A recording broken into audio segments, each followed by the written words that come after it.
adalah memperbanyak mengucapkan salam dan salawat kepada Rasul kita yang mulia Muhammad bin Abdullah sallallahu alaihi wasallam. Allahumma salli ala Muhammad wa ala ahli baitihi wa ala azwajihi wa dhurriyyatihi kama sallaita ala Ibrahim wa ala ali Ibrahim innaka Hamidum Majid. Allahumma barik ala Muhammad wa ala ahli baitihi wa ala azwajihi wa dhurriyyatihi kama barakta ala Ibrahim wa ala ali Ibrahim innaka Hamidum Majid.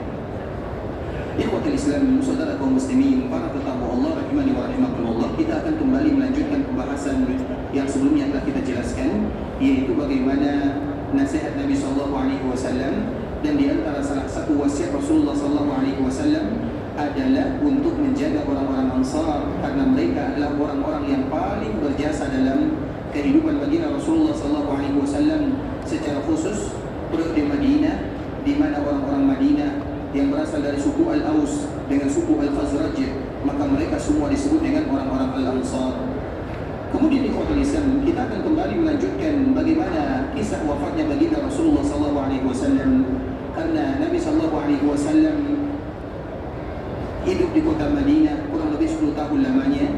Kemudian Nabi SAW juga meninggal di kota Madinah pada hari Senin, dan itu adalah sejarah yang kelam bagi umat manusia, musibah yang melanda dunia, yaitu kepergian baginda Rasulullah SAW. Kemudian di ikhwatul Islam, kita akan kembali menceritakan sedikit bagaimana keadaan Nabi SAW, karena sebelumnya kita pernah menyebutkan Nabi SAW mulai merasakan sakit di akhir bulan Safar, dan sakit tersebut semakin berat dirasakan oleh Nabi SAW di awal bulan Rabiul Awal, tanggal 1 Rabiul Awal 2, sampailah pada hari Kamis. Hari Kamis itu ikhwatul Islam, yaitu kurang lebih 5 hari sebelum Nabi SAW meninggal.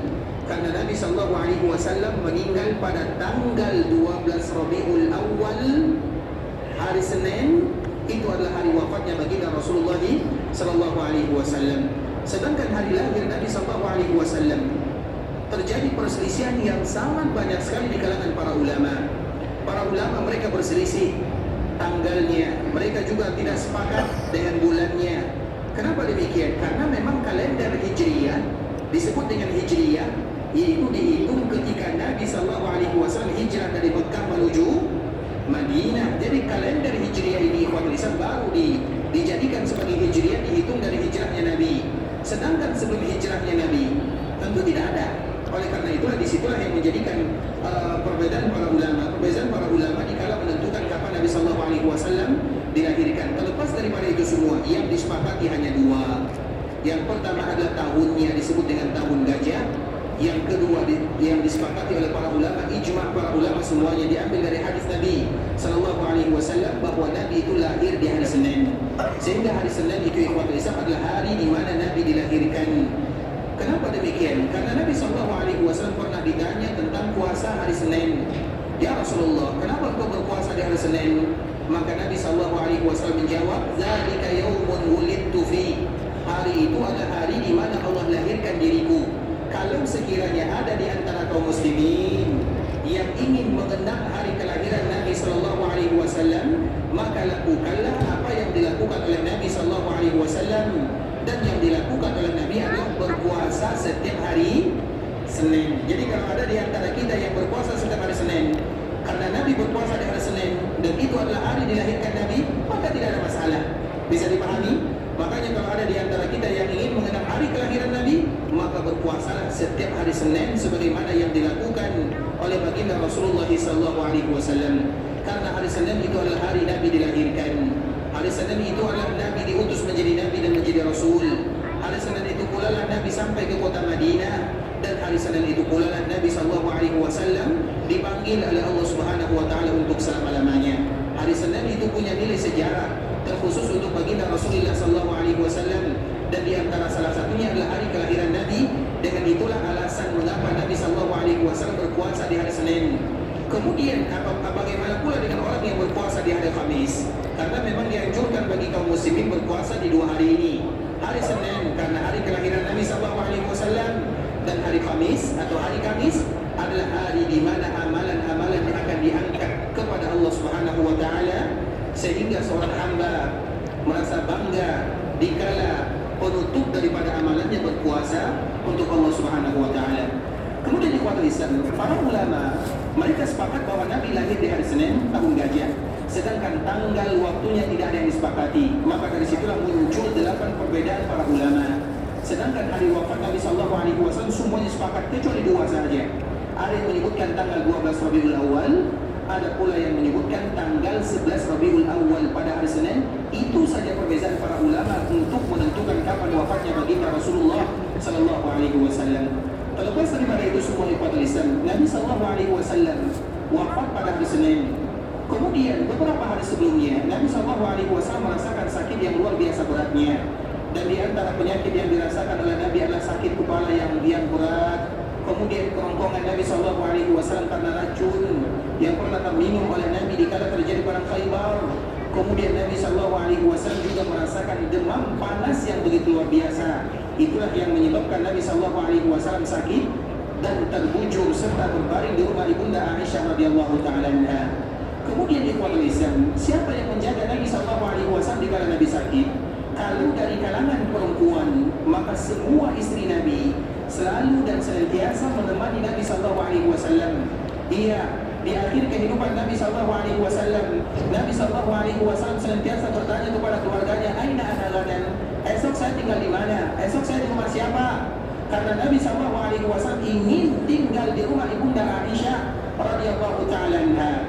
Kemudian ikhwatul Islam, dari kalangan laki-laki yang senantiasa mengawani dan menemani Nabi Sallallahu Alaihi Wasallam adalah Fadl bin Abbas, kemudian Qusam bin Abbas, kemudian Abbas itu sendiri, kemudian Ali bin Abi Thalib, kemudian juga Usama. 5 orang inilah yang senantiasa menjaga, mengawal, mendampingi Nabi Sallallahu Alaihi Wasallam, terutama di kala Nabi Sallallahu Alaihi Wasallam sakit.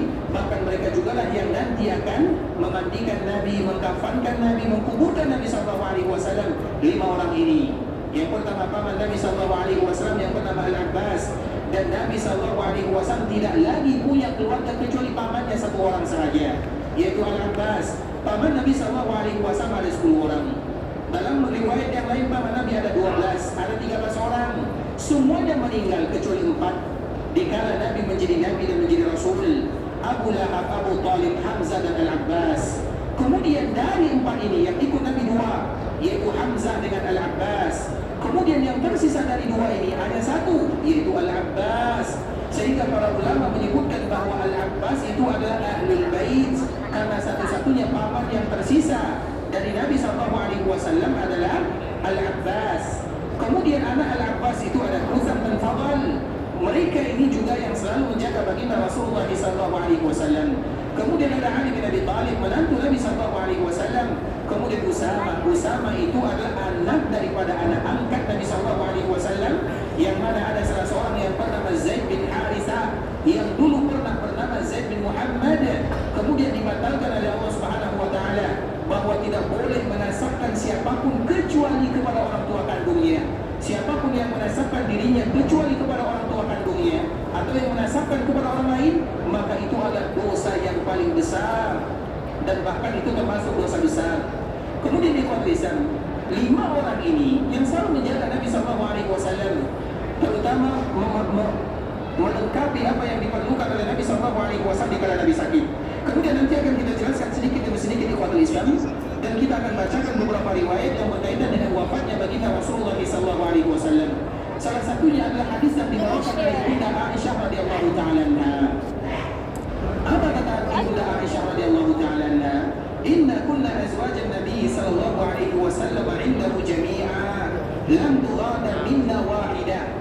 Dikala Nabi sallallahu alaihi wasallam sakit berat, maka kami istri-istri Nabi sallallahu alaihi wasallam selalu bersama Nabi dan berkumpul di rumah Aisyah radhiyallahu taala anha. Iya, Nabi sallallahu alaihi wasallam sakit di rumah Aisyah, tapi semua istri Nabi sallallahu alaihi wasallam berada di rumah Aisyah untuk menjaga baginda Rasulullah sallallahu alaihi wasallam.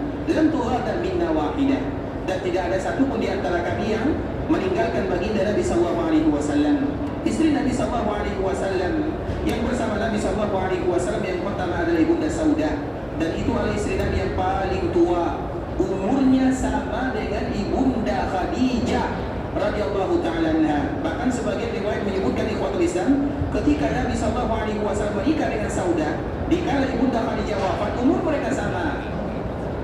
Kalau sekiranya umur ibunda Khadijah 65 tahun, berarti Nabi menikah dengan ibunda Saudah dikala ibunda Saudah berumur 65 tahun. Kalau sekiranya umur daripada ibunda Khadijah 53 tahun, berarti ibunda Saudah dikala menikah dengan Nabi SAW adalah 53 tahun. Mengapa kita membezakan kalimat ini ikhwatul Islam? Karena memang sebagian para ulama menyebutkan bahwa ibunda Khadijah menikah dengan Nabi SAW umurnya 40 tahun. Hanya saja riwayat ini juga tidak kuat. Riwayat yang kedua menyebutkan bahwa ibunda Khadijah menikah dengan Nabi SAW umurnya 28 tahun. Hanya saja riwayat ini juga tidak kuat. Artinya kalau dari sisi riwayat kedua-duanya ada kelemahan. Ada rawi yang matruk namanya. Matruk itu yang ditinggalkan. Yang menyebutkan ibunda Khadijah umurnya 28 tahun juga tidak kuat. Yang menyebutkan umur ibunda Khadijah 40 tahun juga tidak kuat. Hanya saja ada yang setiap dalil atau setiap mereka itu mereka memiliki argumen masing-masing. Seperti misalnya, berapa umur ibunda Khadijah dikala menikah dengan Nabi? Yang pertama mengatakan 28 tahun. Mengapa 28 tahun? Karena satu-satunya istri yang memberikan keturunan kepada Nabi adalah ibunda Khadijah. Ibunda Khadijah radhiyallahu ta'ala anha. Kemudian ikhwatul Islam, ibunda Khadijah itu anak terakhirnya adalah siapa anak terakhir ibunda Khadijah? Fatimah radhiyallahu ta'ala anha. Pertanyaannya, kapan Fatimah lahir? Ada yang tahu kapan Fatimah lahir? Fatimah itu lahir ikhwatul Islam 1 tahun setelah Nabi diutus menjadi Nabi dan menjadi Rasul. Fatimah itu lahir 1 tahun ketika Nabi SAW menjadi Nabi dan menjadi Rasul. Berarti Fatimah lahir dikala Nabi berumur 41 tahun. Baik, kalau sekiranya Nabi menikah dengan Khadijah, perhatikan baik-baik soalannya. Kalau Nabi menikah dengan Khadijah dan Khadijah umurnya 40 tahun, kira-kira umur berapa Khadijah melahirkan Fatimah?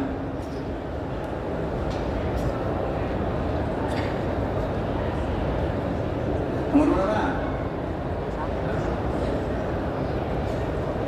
Berapa? 50? 53 atau 52? Ini mengantuk atau tidur? Atau tidak tahu? Kita ulang lagi pertanyaan di ikhwatul Islam. Kalau sekiranya ibunda atau Fatimah radhiyallahu ta'ala lahir dan umur Nabi 41 tahun, berarti umur berapa Khadijah melahirkan Fatimah kalau sekiranya Fatimah atau kalau sekiranya Khadijah menikah dengan Nabi umurnya 40 tahun? Berarti 56 tahun. Kira-kira wanita yang berumur 56 tahun masih sanggup melahirkan atau tidak? Biasanya wanita itu kapan terakhir melahirkan, umur berapa? 40-an, 50 masih ada? Ada, tapi jarang. Apalagi 50. Maka disitulah pendapat pertama ini Ikhwanul Islam mengatakan tidak mungkin Nabi menikah dengan ibunda Khadijah. Khadijah umurnya 40 tahun. Karena anak yang terakhir itu adalah Fatimah radhiyallahu ta'ala anha. Dan Fatimah itu lahir di kala Nabi berumur 41 tahun. Artinya ibunda Khadijah berumur 56 tahun. 56 tahun itu Ikhwanul Islam sulit lagi untuk melahirkan. Itu pendapat yang pertama. Maknanya mereka mengatakan bahwa Nabi menikah dengan ibunda Khadijah umurnya 28 tahun. Kalau sekiranya ibunda Khadijah menikah dengan Nabi umurnya 28 tahun, berarti kapan ibunda Khadijah melahirkan Fatimah? 28 tambah 16 44 tahun. Kira-kira kemungkinan 44 tahun ini masih bisa melahirkan atau tidak? Masih. Nah, ini merupakan di antara pendapat yang menyebutkan dari ikhwatul Islam bahwa Nabi menikah dengan Khadijah umurnya 28 tahun. Sedangkan riwayat yang kedua, Nabi SAW menikah dengan Khadijah umurnya 40 tahun. Ada riwayat yang lain. Karena ikhwatul Islam, ibunda Aisyah mengatakan, saya tidak pernah cemburu kepada istri Nabi yang lainnya kecuali kepada Khadijah. Dan yang paling pencemburu di antara istri Nabi SAW adalah Aisyah. Tapi yang paling Aisyah cemburu kepadanya adalah Khadijah.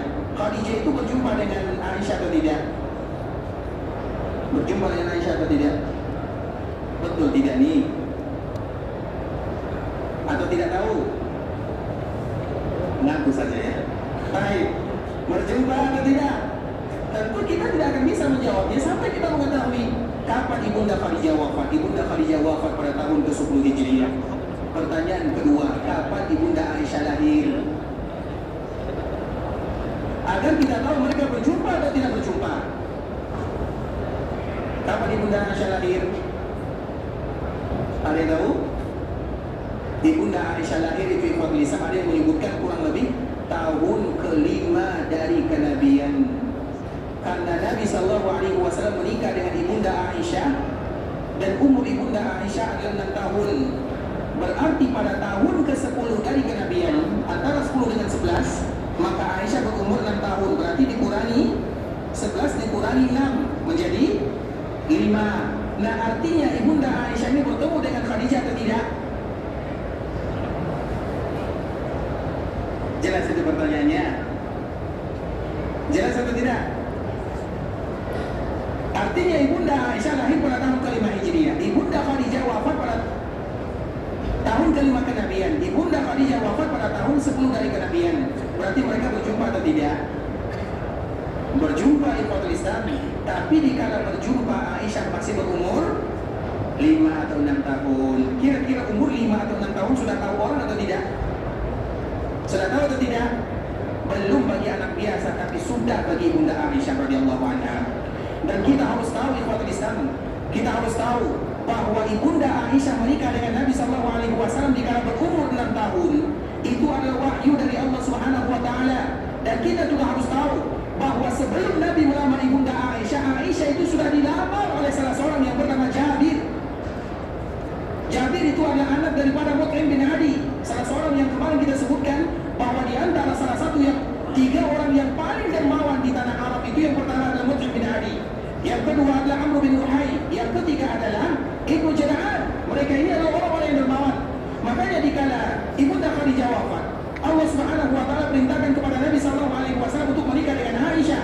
Maka Nabi datang kepada Abu Bakar Siddiq. Kemudian dikala Nabi melamar Abu Bakar Siddiq atau putrinya, apa kata Abu Bakar? Wahai Rasulullah, sesungguhnya Mut'im bin Adi sudah melamar putriku untuk anaknya. Artinya Nabi SAW menikah dengan Aisyah, bukan Nabi yang pertama kali melamarnya. Bisa kita tahu? Agar kita tidak berburuk sangka ikhwatul Islam bahwa pernikahan itu yang pertama adalah wahyu dari Allah Azza wa Jalla. Yang kedua, sebelum Nabi melamar sudah ada yang melamar. Artinya kalau sudah ada yang melamar sebelum Nabi, apa maknanya?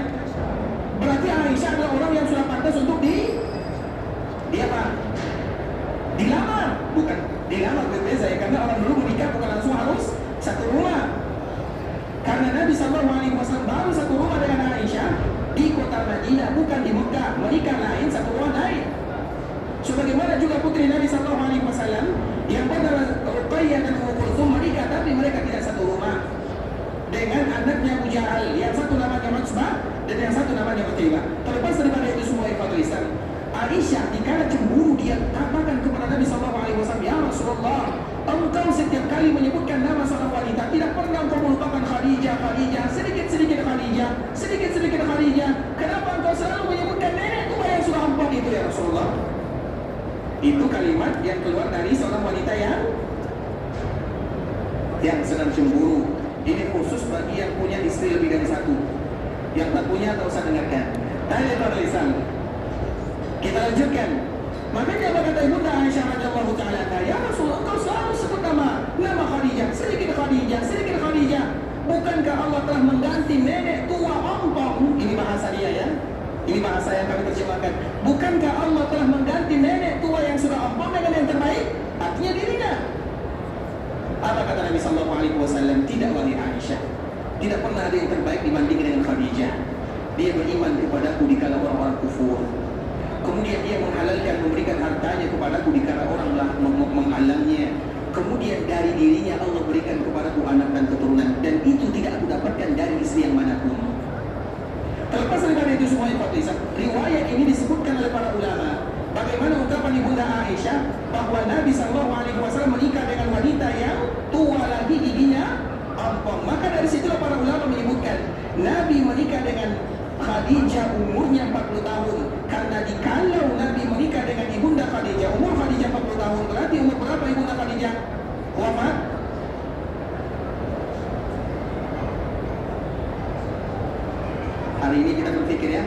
supaya tidak ada yang ngantuk.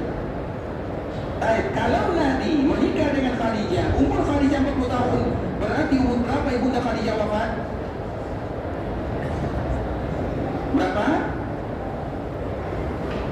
Coba lihat lagi, perhatikan baik-baik jawabannya. Kalau sekiranya Nabi SAW menikah dengan ibunda Khadijah dikala Khadijah berumur 40 tahun, umur berapa Khadijah wafat? Berapa? 67. Betul, salah nih. InsyaAllah salah ya. Kenapa? Jangan jauh-jauh ke Samira. Nabi menikah dengan Khadijah, umur Khadijah 40 tahun. Kapan Khadijah wafat, berapa umurnya?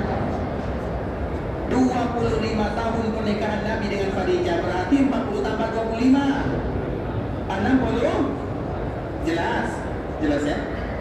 Karena Nabi menikah dengan Khadijah selama 25 tahun. Paham sampai di sini? Nah, orang yang berumur 65 tahun, seorang wanita yang berumur 65 tahun, kemungkinan ompong ada atau tidak? Ada. Tapi kalau sekiranya Nabi menikah dengan Khadijah, umur Khadijah 28 tahun, berarti umur berapa Khadijah wafat? 53. 53 itu kan giginya masih kuat kan? 53 rata-rata belum ada yang ompong kan? Ada yang ompong di sini? 53 tahun. Artinya disitulah para ulama menyebutkan di khotbah Islam bahwa Khadijah itu wanita yang ompong, kata Aisyah radhiyallahu taala anha. Maknanya Nabi menikah dengan Khadijah dan umur Khadijah adalah 65 tahun dikala dia meninggal.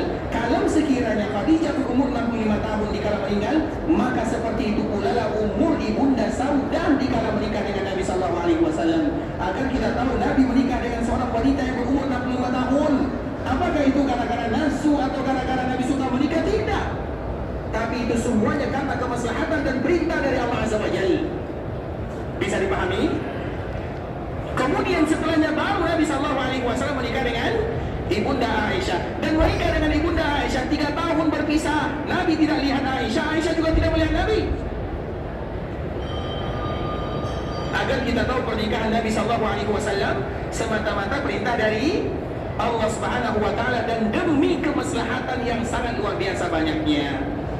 Kemudian ikhwan Islam, itu adalah istri Nabi sallallahu alaihi wasallam. Yang tertua adalah Saudah dan yang termuda adalah Aisyah radhiyallahu taala anha. Kemudian ibunda Safiyah, kemudian Hafsah, kemudian Ummu Habibah. Ummu Habibah itu namanya adalah Hindun. Kemudian Ummu Salamah. Ummu Habibah namanya adalah Ramlah. Kemudian Ummu Salamah namanya adalah Hindun. Kemudian Juwairiyah, kemudian Maimunah yang terakhir. Kemudian juga di antara istri Nabi namanya Zainab binti Jahshin. Itu adalah istri Nabi sallallahu alaihi wasallam yang ada di samping Masjid Nabawi dan yang rumahnya juga semuanya di samping Masjid Nabawi yang bagian kiri. Dan mereka inilah yang selalu menjaga Nabi sallallahu alaihi wasallam dan mereka selalu berkumpul di rumah ibunda Aisyah radhiyallahu taala anha. Siapa yang bisa kembali mengulang nama istri Nabi yang tadi kita sebutkan? Kalau tak, kita tutup buku. Selesai. Baik, silakan.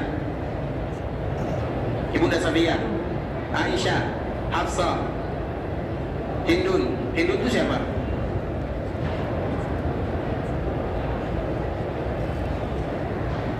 Betul, ini Ummu Habibah atau Ummu Salamah?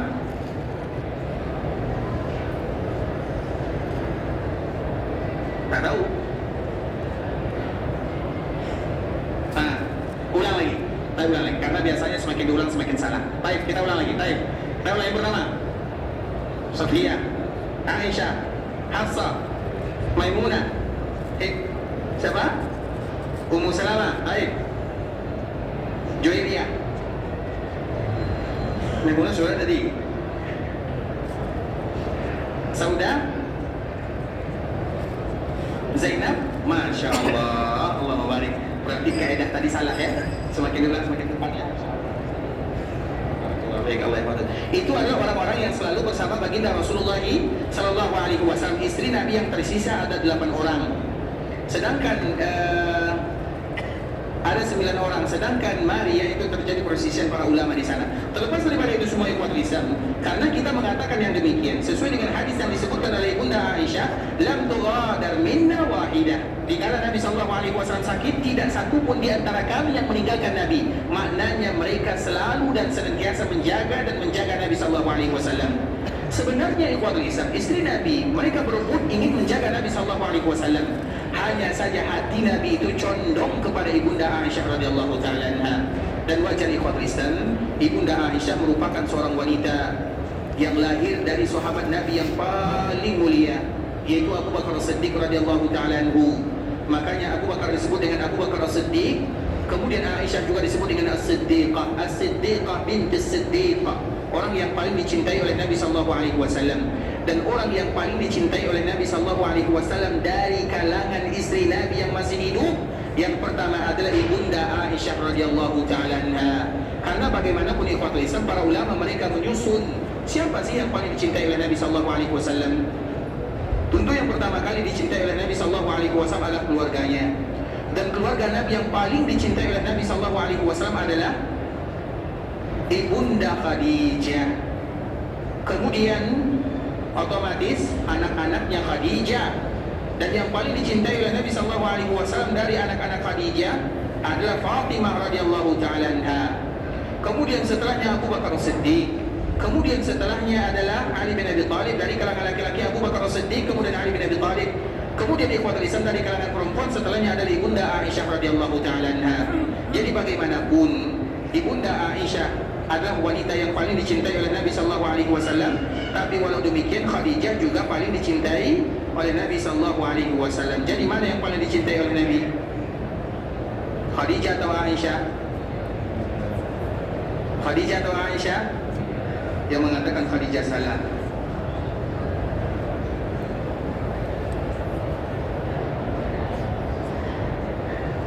Ikhwatul Islam, karena tidak boleh kita, yang salah itu bukan jawabannya, pertanyaan yang salah. Kenapa demikian ikhwatul Islam? Karena Khadijah itu periodenya Mekah dan ibunda Aisyah periodenya Madinah. Membandingkan itu kalau sama-sama di Mekah atau kalau sama-sama di Madinah. Tapi kalau satu Mekah satu Madinah tak boleh. Bisa dipahami? Artinya Nabi mencintai Khadijah di kala periode Mekah, dan seolah-olah itulah yang menjadi sponsor Nabi SAW, dan Nabi mencintai Aisyah di kala periode Madinah. Dua masa yang tak sama dan berbeza, dan kedua-duanya adalah orang yang dicintai oleh baginda Nabi SAW. Kemudian sambungan daripada hadis ini ikhwatul Islam, fa'aqbalat Fatimah alaiha salam tamshi. Ketika istri Nabi SAW berkumpul semuanya untuk menjaga Nabi SAW di kala Nabi sakit, fa'aqbalat Fatimah alaiha salam tamshi. Tiba-tiba datanglah Fatimah, karena Fatimah itu rumahnya juga tidak jauh dari rumah istri Nabi yang lainnya. Jadi Fatimah itu ikhwatul Islam, rumahnya kalau tak salah itu di antara rumah Aisyah dengan rumah Ummu Salamah. Jadi Aisyah itu rumahnya di dekat dengan pintu masuk Nabi sallallahu alaihi wasallam ke Masjid Nabawi. Kemudian di bawahnya ada ibu atau rumah Fatimah radhiyallahu taala anha. Bagi yang ingin mengetahui di mana posisi rumah-rumah istri Nabi sallallahu alaihi wasallam, maka nanti lihatlah pameran yang ada di kota Madinah, terutama di bagian depan Masjid Nabawi. Karena belajar sejarah di kota Madinah lebih mudah lengketnya dibandingkan dengan kita belajar sejarah di tempat kita masing-masing. Karena kita berada di sini dan mudah bagi kita memahaminya. Karena orang yang terjun lapangan tak sama dengan yang tak terjun lapangan. Orang yang melaksanakan ibadah umrah, kemudian mereka mengisi harinya dengan belajar, dengan mengetahui sejarah Nabi, lebih mudah bagi mereka memahaminya. Karena dikala kita belajar Nabi, kita akan mengatakan di sini rumah Nabi sallallahu alaihi wasallam, di sini rumah Aisyah, di sini rumah Saudah, di sini rumah Fatimah. Oleh karenanya ikhwatul Islam, di antara salah satu yang mesti dimanfaatkan oleh kaum muslimin dikala berada di kota Madinah adalah mengetahui sejarah baginda Rasulullah sallallahu alaihi wasallam. Ketahuilah, itu tanda cinta kepada Nabi. Orang yang mencintai Nabi pasti mereka mengetahui dan berusaha mempelajari siapa yang dia cintai. Karena siapapun yang kita cintai pasti kita akan berusaha untuk mempelajari dan mengetahuinya. Dan orang yang paling kita cintai adalah baginda Muhammad bin Abdullah sallallahu alaihi wasallam. Kemudian di kota Islam nanti kita bisa lihat di pameran itu ya, di pameran bagian depan. Kemudian nanti dilihat di mana posisi-posisinya. Mana tahu nanti kami salah dalam menyampaikan posisi rumah tersebut. Kemudian di kota Islam, fa'aqbalat Fatimah alaiha salam tamshi. Tiba-tiba datanglah Fatimah berjalan. Apa kata Aisyah? La wallah ma takhfa mishyatuha min mishyati Rasulullah sallallahu alaihi wasallam. Tidak, demi Allah, kami tahu kalau yang sedang berjalan itu adalah Fatimah. Dan Fatimah itu dengan Aisyah mana yang paling tua? Tadi telah kita sebutkan, mana yang paling tua antara Fatimah dengan Aisyah? Fatimah, karena Fatimah lahir pada tahun Tadi baru. Dikala Nabi berumur 41 tahun atau tahun ke-1 dari kenabian, sedangkan Aisyah tahun ke-5 dari kenabian. Kemudian di kuat Islam, apa kata Aisyah radhiyallahu ta'ala anha? La wallah ma kafa misyatuha min misyat Rasulullah sallallahu alaihi wasallam. Dikala Aisyah atau dikala Fatimah ini datang dan kami istri Nabi sedang berkumpul, dikala Fatimah datang, maka kami tahu yang datang itu adalah Fatimah. Yang datang itu adalah Fatimah. Dari mana Aisyah tahu? Aisyah tahu yang datang itu adalah Fatimah dari gaya berjalannya, bukan dari muka, karena memang di antara salah satu sifat putri dan istri Nabi Sallallahu Alaihi Wasallam, mereka adalah wanita-wanita yang menutup auratnya, dan salah satu yang mereka tutup adalah wajahnya. Terlepas daripada perbezaan para ulama ikhwatul Islam, tapi di antara salah satu sifat istri dan pakaian istri serta putri Nabi Sallallahu Alaihi Wasallam adalah mereka yang menutup. Makanya kalau ada yang menutup muka, jangan dibilang tradisi Arab. Kalau tidak sanggup, tidak ada masalah. Bisa dipahami? Tapi jangan dituduh bahwa itu adalah tradisi. Itu tradisi istri dan putri Nabi Sallallahu Alaihi Wasallam. Kalau tak bisa, misalnya ini hukumnya wajib atau sunnah, itu lain cerita. Kalau kita sanggup, alhamdulillah. Tak sanggup juga tak ada masalah. Tapi yang penting jangan dihina, bahaya. Apalagi mengatakan wanita-wanita yang menutup muka, ini ninja kesiangan lah namanya, ini kalimat jangan dikotoriskan. Tak sanggup tak ada masalah, tapi jangan dihina karena itu sifat istri dan putri Nabi Sallallahu Alaihi Wasallam. Makanya kita selalu mengatakan kekuatan dan akan selalu kita ulang, di antara tanda Allah murka kepada seorang hamba adalah semakin terbuka auratnya. Itu tanda Allah murka. Semakin aurat terbuka, terutama kita yang laki-laki. Kalau kita laki-laki mungkin auratnya tidak terlalu banyak, tapi kalau kita laki-laki, kita bertanggung jawab terhadap istri, terhadap anak perempuan, terhadap saudari. Ingat ikhwatul Islam, di antara tanda Allah murka adalah dikala aurat terbuka. Itu tanda Allah murka. Dari mana kita bisa mengatakan yang demikian? Kita selalu memberikan contoh ikhwatul Islam, yaitu ketika ibunda Hawa dengan Adam alaihissalam, dikala mereka memakan pepohonan yang dilarang oleh Allah Subhanahu wa taala di dalam surga. Kemudian di kuat Islam, yang dilarang di dalam surga itu cuma satu. Makanya perintah dan larangan di dalam agama tak banyak. Begitu juga dulu di dalam surga, yang dilarang oleh Allah Subhanahu wa taala cuma satu, yaitu buah. Buah tersebut terjadi perselisihan para ulama namanya. Sedangkan kalimat al-khuld itu adalah kalimat yang dikeluarkan oleh, atau kalimat yang keluar dari lisan iblis. Karena iblis mengatakan nama itu adalah khuldi, karena kalau kalian makan, kalian akan kekal, maka disebut dengan khuld. Al-khuld itu artinya kekal. Terlepas daripada perbezaan para ulama ikhwatul Islam, maka ketika syaitan berani atau syaitan berhasil, iblis berhasil menggoda ibunda Hawa dan juga Adam alaihi wassalam, maka tentunya Allah Subhanahu wa taala murka kepada Nabi Adam dan juga kepada ibunda Hawa.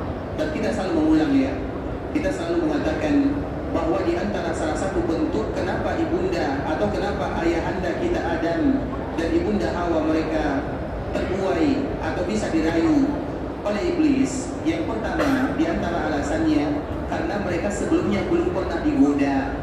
Mereka belum pernah digoda oleh iblis. Mereka belum pernah digoda oleh iblis, sehingga mereka tidak tahu bagaimana godaan iblis. Yang kedua, iblis itu adalah orang baik awal mulanya. Dia itu adalah orang baik. Bukankah Allah Subhanahu wa taala menyebutkan, dikala kami mengatakan kepada para malaikat, maka sujudlah kalian kepada Adam, fasajadu, maka mereka semuanya sujud illa iblis, kecuali iblis. Maknanya iblis itu bersama rombongan para malaikat. Berarti mereka adalah orang-orang yang baik pertama kali. Maka itu alasan yang kedua. Dan alasan yang ketiga ikhwatul Islam, mengapa Nabi Adam dan ibunda Hawa tergoda? Karena iblis mengatakan wa qasamahuma inni lakuma laminan nasihin. Dan iblis itu bersumpah dengan menggunakan nama Allah. Karena apabila seseorang bersumpah dengan menggunakan nama Allah, maka wajib bagi kita untuk menunaikan apa yang dia inginkan. Misalnya ada yang pinjam duit, pinjam uang 100 real misalnya. Kemudian kita boleh meminjamkan, kalau tidak meminjamkan tidak ada masalah. Tapi kalau dia mengatakan, demi Allah pinjamkan aku uang 100 rial, wajib hukumnya bagi kita pinjamkan dia uang. Kenapa? Bukan karena dia, tapi karena untuk mengagungkan kalimat Allah, demi Allah. Tapi nanti jangan dicoba-coba ya. Artinya itu bisa, misalnya kalau ada orang yang tak mau bagi dan telah digunakan nama Allah, berarti mereka tidak menghargai nama Allah. Makanya kalimat ini tak boleh kita ucapkan sembarangan. Demi Allah, demi Allah. Karena itu kalimat yang indah, yang luar biasa mulia. Karena apabila kalimat ini sudah diucapkan, wajib hukumnya bagi kita menunaikan apa yang dia minta. Kalau tidak bisa menunaikan semuanya, maka tunaikan sebahagiannya untuk mengagungkan nama Allah, karena dia mengucapkan nama Allah. Begitu juga dengan iblis. Iblis itu bersumpah wa qasamahuma, dan iblis itu bersumpah kepada Adam dan Hawa. Adam dan Hawa, jika iblis bersumpah dengan nama Allah, maka mereka mengagungkan Allah Azza wa Jalla. Agar kita tahu bahwa tidak sepenuhnya Nabi Adam dan ibunda Hawa salah. Bisa dipahami ya? Karena iblis menggunakan sumpah dengan nama Allah Azza wa Jalla. Lepas daripada itu semua, inti daripada itu semua, Nabi Adam dan ibunda Hawa memakan buah tersebut. Kemudian Allah pun murka kepada mereka berdua. Dikala Allah murka, apa yang terjadi? Awal bentuk Allah murka, bagaimana Allah murka kepada Adam dan Hawa? Yang pertama kali bentuk Allah murka adalah tersingkap semua auratnya. Nabi Adam terbuka pakaiannya semuanya. Begitu juga dengan ibunda Hawa, tersingkap semua pakaiannya semuanya. Sehingga Adam dan Hawa alaihi wasallam terpaksa mereka mencari dedaunan yang ada di surga untuk menutup kembali auratnya. Malu. Bisa dipahami? Fatafiqa yaksifan. Kemudian mereka mulai mulai minggir atau mulai mencari tempat berlindung. Mereka menjadikan dedaunan sebagai penutup aurat tersebut. Nah, itu merupakan di antara tanda Allah murka kepada seorang hamba. Kemudian setelahnya baru Allah Subhanahu wa taala menyebutkan, "Wahai Adam, bukankah aku melarang kamu untuk memakannya?" Kemudian Adam alaihissalam dimudahkan oleh Allah Subhanahu wa taala untuk kembali langsung bertaubat kepadanya. Di samping itu juga Allah ajarkan apa kalimat yang terbaik, "Rabbana dhalamna anfusana wa illam taghfir lana wa tarhamna lanakunanna minadh dhalimin." Itu adalah kalimat yang terbaik ketika seorang hamba ingin kembali kepada Allah Subhanahu wa taala. Dan itu adalah bentuk Allah mengilhamkan kalimat ini kepada Nabi Adam. Dan itu hikmah dari Allah Azza wa Jalla. Kalau sekiranya Nabi Adam tidak melakukan yang demikian, maka kalimat ini tidak akan diturunkan oleh Allah. Kalimat ini kalimat yang paling mulia dikala seorang hamba ingin kembali kepada Allah. Rabbana dhalamna anfusana wa illam taghfir lana wa tarhamna lanakunanna minal khasirin. Maka dianjurkan bagi kita mengucapkan kalimat ini siang dan malam. Karena itu adalah kalimat kembali kepada Allah yang paling mulia. Allah yang ajarkan kepada Nabi Adam alaihissalam. Terlepas daripada itu semua ikhwatul Islam yang kita ingin sampaikan, ketika Allah marah kepada Adam dan Hawa, apa yang pertama kali terjadi? Tersingkap auratnya. Maka di antara tanda Allah marah kepada seorang hamba adalah dikala mereka sudah mulai memamerkan auratnya, apalagi kaum wanita. Dan kita yang bertanggung jawab, karena mereka adalah ibu kita, mereka adalah istri kita, mereka adalah saudari kita, mereka adalah keluarga kita semuanya. Maka dikala mereka tersingkap auratnya, rambutnya, kemudian sesuatu yang menjadi aurat bagi wanita, mungkin mereka berpakaian, tapi pakaian mereka sempit, ariyatun kasihat, berpakaian tapi seolah-olah tidak berpakaian, itu sama semuanya. Dan itu adalah tanda Allah murka. Ingat itu baik-baik ikhwatul Islam. Dan kita akan bertanggung jawab di hadapan Allah Subhanahu wa taala. Kita selalu mencontohkan contoh yang paling indah ya. Di dalam Al-Quran diceritakan oleh Allah ada dua contoh yang terindah. Yang pertama Ibunda Maryam. Ibunda Maryam ini ikhwatul Islam contoh bagi seluruh kaum wanita. Ibunda Maryam adalah contoh bagi seluruh kaum wanita. Ibunda Maryam, wadhkur fil kitab Maryam idh intabadat min ahliha makanan syarqiyyah. Ibunda Maryam ini ikhwatul Islam, dia pernah lari meninggalkan kaumnya atau menjauh dari kaumnya, dan dia pergi ke bagian timur Baitul Maqdis. Kemudian dikala dia pergi ke bagian timur Baitul Maqdis, tiba-tiba turun atau datang seorang laki-laki yang sawiyah. Sawiyah itu artinya yang paling sempurna penciptaannya. Maknanya apabila disebut dengan sawiyah, artinya yang paling sempurna, paling tampan, paling indah, paling semuanya. Kemudian dia datang kepada ibunda Maryam. Maryam tidak tahu itu siapa. Nah, kita lihat kira-kira apa yang terjadi antara Maryam. Maryam itu seorang wanita yang cantik di kota Islam. Kemudian jika Maryam melihatnya, maka dia langsung mengatakan, qalat inni a'udzu birrahmani minka in kunta taqiyya. Wahai fulan, wahai seorang laki-laki, aku aku berlindung kepada Allah dari dirimu kalau sekiranya kamu bertakwa. Padahal yang datang itu adalah seorang laki-laki yang sempurna keindahannya. Tapi bagaimana ibunda Maryam menjaga dirinya? Dia langsung mengatakan, a'udzu birrahmani minki. Dan itu kalimat yang boleh kita ucapkan ya. Kalau ada perempuan-perempuan yang cantik misalnya dekat-dekat, a'udzu birrahmani minki. Atau misalnya perempuan yang didatangi oleh laki-laki misalnya, a'udzu birrahmani minka in kunta taqiyya. Semua dalam Al-Quran itu cerita yang sangat indah yang bisa kita terapkan dalam kehidupan. Itu contoh yang pertama. Kemudian setelah ibunda Maryam mengatakan kalimat ini, barulah malaikat mengatakan, aku ini bukan manusia, aku ini utusan Allah, malaikat yang diutus oleh Allah untuk meniupkan terjadilah apa yang terjadi setelahnya. Kemudian contoh yang kedua adalah Azhura, kalau tidak salah namanya ya, dia adalah istrinya Nabi Musa alaihissalam. Terlepas daripada nama tak perlu, yang perlu kisahnya. Dia juga adalah seorang wanita yang memiliki sifat yang sangat mulia, tidak pernah dekat dengan laki-laki. Kemudian apalagi sifatnya ikhwatul lisan. Dan Nabi Musa pun adalah seorang laki-laki yang sangat mencemburu. Dan kita selalu menceritakan alasan kenapa Nabi Musa mendapatkan wahyu dari Allah, karena dikala Nabi Musa diperintahkan oleh Allah untuk datang ke Mesir berdakwah kepada Fir'aun, maka dia bersama rombongannya berjalan. Di siang hari Nabi Musa selalu mengatakan, pergilah kalian duluan, kepada rombongannya. Kenapa Nabi Musa tidak mau berjalan bersamanya? Karena Nabi Musa itu adalah orang yang paling pencemburu. Jadi dia tidak mau istrinya tidak balik rombongan ini. Pergi kalian, biarkan kami berduaan belakangan. Kemudian dikala di malam hari, nanti mereka bergabung lagi. Jadi dari Madian menuju Mesir, mereka selalu melakukan perjalanan. Kalau di siang hari mereka berpisah, artinya rombongan duluan, kemudian Nabi Musa belakangan. Apa alasannya? Karena Nabi Musa tidak mau istrinya dilihat oleh orang lain, padahal pakaiannya lengkap. Maka bagaimana kira-kira seorang suami yang mengizinkan istrinya mengumbar aurat di media sosial, TikTok, apalah namanya, itu jaga-jaga ikhwatul Islam. Jangan sampai kita menjadi seorang yang takut istri ya. Kalau takut istri, semua takut istri. Tapi dayus itu ikhwatul Islam yang membiarkan keluarganya melakukan kemaksiatan dan dia tahu kalau itu adalah kemaksiatan. Salah satunya adalah mengumbar aurat. Kemudian begitu Nabi Musa ikhwatul Islam. Jadi contoh yang terindah. Kemudian suatu ketika dikala mereka melakukan perjalanan, pergilah kalian duluan kata Nabi Musa. Kemudian nanti kami menyusul. Tiba-tiba dikala di malam hari, Nabi Musa ini ketinggalan rombongan. Dikala ketinggalan rombongan, di saat itulah Nabi Musa melihat ada api. Kemudian Nabi Musa minta izin kepada keluarganya, aku ingin mengambil api tersebut supaya nanti kita pernah berjalan. Dan disitulah Nabi Musa berbicara dengan Allah dan terjadilah apa yang terjadi. Tapi contohnya ikhwatul Islam, artinya kita menyebutkan dua kisah ini agar kita belajar darinya bahwa di antara salah satu tanda Allah murka kepada seorang hamba dikala aurat mereka tersingkap dan terbuka, terkhusus kepada seorang wanita. Maka ingat, kalau kita sebagai seorang suami, kita bertanggung jawab di hadapan Allah. Jangan jadikan kita bertikai dengan istri kita dikala nanti di akhirat.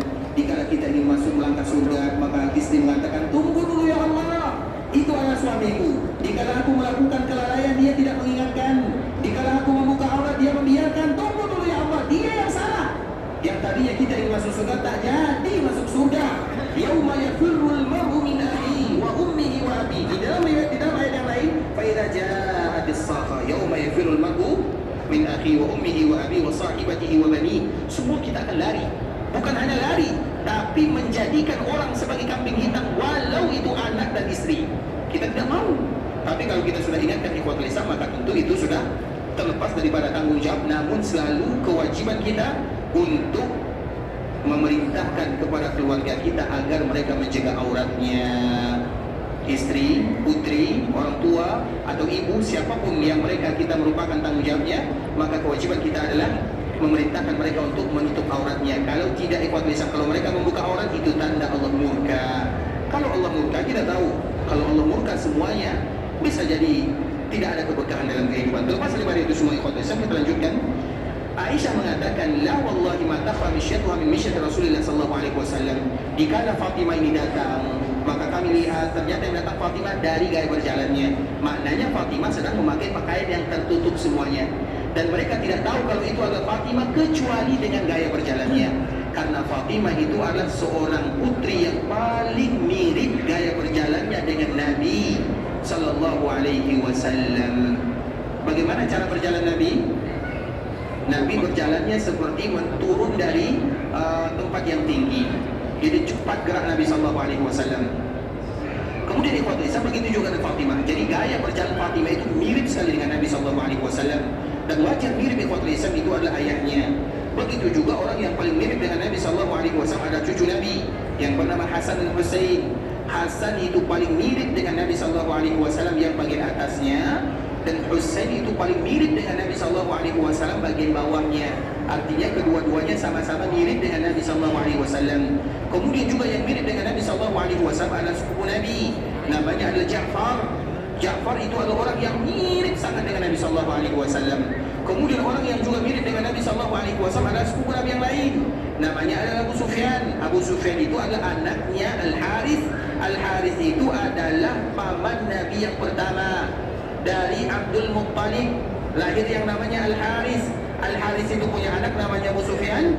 Dia juga adalah musuh Nabi di awal dakwah. Kemudian pada akhirnya dia ikut kepada agama Nabi, dan dia juga orang yang paling mirip dengan Nabi sallallahu alaihi wasallam. Jadi beberapa orang ini adalah orang yang paling mirip dengan baginda Rasulullah sallallahu alaihi wasallam. Kemudian falamma ra'aha rahaba qal marhaban bibnati.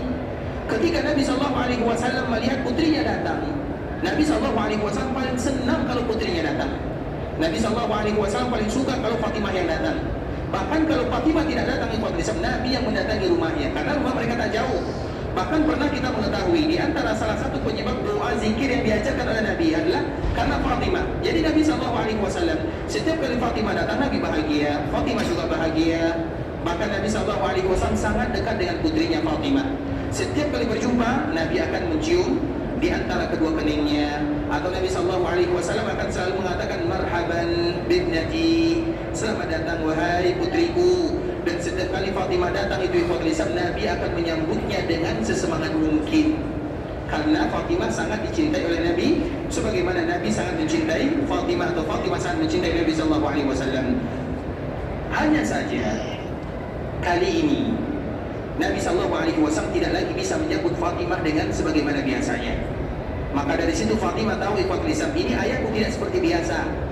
Biasanya Nabi menyambut Fatimah dalam keadaan langsung berdiri disambut Fatimah radhiyallahu taala anha, dicium di antara kedua keningnya. Namun kali ini, dikala Nabi sallallahu alaihi wasallam menyambut Fatimah, Nabi sallallahu alaihi wasallam sambil terbaring berpangku di pangkuan istrinya Aisyah radhiyallahu taala anha. Tentu di saat itu ikhwatul Fatimah merasa tentu ada sesuatu yang dirasakan oleh ayahanda berat bagi Nabi sallallahu alaihi wasallam. Maka Nabi sallallahu alaihi wasallam hanya sambil duduk, minta didudukkan, kemudian Nabi duduk, fa thumma ajlasaha an yamini aw an shimali. Kemudian di saat itulah Nabi memerintahkan atau mempersilakan Fatimah duduk di bagian kanan, di samping kanan atau di samping kiri Nabi sallallahu alaihi wasallam. Kemudian apa yang terjadi? Thumma sarraha fabakat bukaan syadidah. Dikala semuanya berkumpul, istri Nabi ada di sana, Fatimah juga ada di sana, dan Fatimah berada di samping kanan Nabi atau di samping kiri Nabi, maka Nabi membisikkan sesuatu kepada Fatimah. Dan artinya kalau Nabi membisikkan sesuatu, maknanya Nabi tidak ingin yang lain tahu. Maka di saat itulah Fatimah, dikala mendengarkan bisikan Nabi SAW, fabakat bukaan syadidah, Fatimah menangis sekuat-kuatnya. Dan wajar ya, karena semua yang ada di dalam adalah ibu tirinya. Kemudian ikhwatul Islam, falamma ra'a uznaha sarraha tsaniyah. Kemudian dikala Fatimah sedih, Nabi sallallahu alaihi wasallam tidak ingin putrinya bersedih, maka Nabi sallallahu alaihi wasallam kembali memanggil Fatimah radhiyallahu taala anha, kemudian kembali membisikkan bisikan yang kedua. Dikala Nabi membisikkan bisikan yang kedua, fa idza hiya tadhak, tiba-tiba Fatimah yang tadi bersedih menangis, tiba-tiba langsung tersenyum bahkan tertawa. Jadi dalam satu waktu Fatimah bersedih, dalam waktu yang lain Fatimah juga tertawa. Faqultu laha, maka yang paling penasaran adalah ibunda Aisyah. Ibunda Aisyah ada di sana. Tentunya Aisyah itu merasa ada sesuatu yang lain. Wahai Fatimah, dia datang kepada Fatimah, wahai Fatimah, Nabi SAW membisikkan sesuatu kepadamu, kamu menangis. Kemudian Nabi bisikkan bisikan yang kedua, kamu tertawa, kenapa bisa menangis dan tertawa? Itu merupakan di antara pertanyaan ibunda Aisyah radhiyallahu taala anha. Jawabannya ikhwatul Islam ada di sambungan hadis ini. Namun insya Allah esok kita sambung karena waktu juga tak cukup bagi kita untuk menyelesaikan apa yang disebutkan oleh Nabi Sallallahu Alaihi Wasallam. Dan insya Allah bagi kita yang masih ada di sini, semoga dimudahkan bagi kita untuk menyempurnakan hadis ini. Dan ini semua adalah cerita tentang akhir kehidupan Nabi Sallallahu Alaihi Wasallam. Dan di dalam bisikan tersebut ikhwatul Islam, salah satu isinya adalah kabar dari Nabi bahwa Nabi akan dipanggil oleh Allah Azza wa Jalla. Nabi memberitahukan kepada Fatimah bahwa Nabi akan dipanggil oleh Allah Subhanahu wa taala. Dan insya Allah akan kita sempurnakan bacaan hadis tersebut, dan semoga Allah Subhanahu wa taala mudahkan bagi kita dan berikan kepada kita ampunan, serta dimudahkan bagi kita untuk mengetahui dan mempelajari tentang sejarah baginda Nabi Muhammad sallallahu alaihi wasallam. Ikhwatul Islam, saudara kaum muslimin, sebelumnya kami mohon maaf ya, kemarin kami berjanji untuk memberikan kitab kepada bapak kita yang pakai kacamata hitam, ya di belakangnya. Masya Allah, mungkin bisa di ya, Insya Allah. Kemarin saya berjanji, barakallahu fiik, yang pakai baju warna kuning ya, kalau kami tak salah, yang pakai shell hitam ya, yang kacamatanya agak hitam sedikit lah. Terus ke belakang, barakallahu fiik, Allah yang murid, Allah dia, Insya Allah, barakallahu fiik, Allah yang murid. Ini janji kami kemarin ya, karena di situ ada doa berziarah ke perkuburan Nabi Sallallahu Alaihi Wasallam yang mudah-mudahan Insya Allah bisa menghafal ya. Sedangkan yang tua mungkin agak sulit menghafal. Assalamualaikum ya Rasulullah warahmatullahi wabarakatuh. Sallallahu wasallam wa baraka alaika wa jazaka afdhala ma jaza nabiyyan an ummati. Sudah hafal doa ini? Sudah hafal? Kalau belum jangan pulang. Kalau belum jangan pulang. Kami selalu mengatakan kalimat ini, kalau belum jangan pulang ya. Berziarah ke perkuburan Nabi ada di dalam tanggal yang mudah-mudahan insya Allah mudah bagi kita menghafalnya. Dan kita mengucapkan, karena di antara salah satu kewajiban kita di kota Madinah adalah berziarah ke perkuburan Nabi Sallallahu Alaihi Wasallam. Kita pun mengucapkan Assalamualaikum ya Rasulullah warahmatullahi wabarakatuh. Sallallahu wasallam wa baraka alaika wa jazaka afdhala ma jaza nabiyyan an ummati. Itu adalah doanya, dan semoga Allah mudahkan kita untuk menghafalnya. Ikhwatul Islam, saudara kaum muslimin, sampai di sini pembahasan yang bisa kami jelaskan. Yang benar dari Allah Subhanahu wa taala, yang salah dari diri kami pribadi karena kurangnya ilmu kami, karena kebodohan, karena kejahilan, karena ketidaktahuan kami. Kami mohon maaf kalau ada kata-kata yang salah, kalimat yang kurang tepat, penyampaian yang kurang bagus, kata-kata yang mungkin tidak kurang berkenan di telinga kami, mohon dimaafkan. Dan kita selalu berharap, mohon meminta kepada Allah Subhanahu wa taala agar kita tidak hanya berkumpul di kota Madinah, tapi semoga semua kita juga dikumpulkan oleh Allah di dalam surganya. Amin amin ya rabbal alamin. Semoga Allah ampunkan dosa kita bersama, dosa orang tua kita, dosa saudara-saudari kita, dan dosa seluruh kaum muslimin. Kalau ada di antara kita yang ingin pergi ke Mekah untuk beribadah, ya Allah terima semua amal ibadahnya, kabulkan doa dan permintaannya, jadikan umrah yang mereka lakukan adalah umrah yang mabrurah, wa sa'yan mashkura, wa dzamban maghfura. Kalau ada di antara kita yang ingin pulang ke kampung halaman, semoga diberikan kemudahan dalam perjalanannya, dilancarkan urusannya, kembali kepada keluarga dalam keadaan sehat walafiat, dan semoga diberikan kesempatan berikutnya untuk selalu datang ke tanah haram Makkah dan Madinah. Kalau ada di antara kami yang sakit, sehatkan ya Allah. Kalau ada di antara kami yang mendapatkan masalah dan musibah, semoga Allah Subhanahu wa taala memberikan kelapangan dan kemudahan terhadap masalah dan musibah yang mereka hadapi. Semoga Allah berikan keberkahan dalam kehidupan, keberkahan dalam keluarga, usaha. Semoga Allah berikan kepada kita keikhlasan dalam setiap amal ibadah.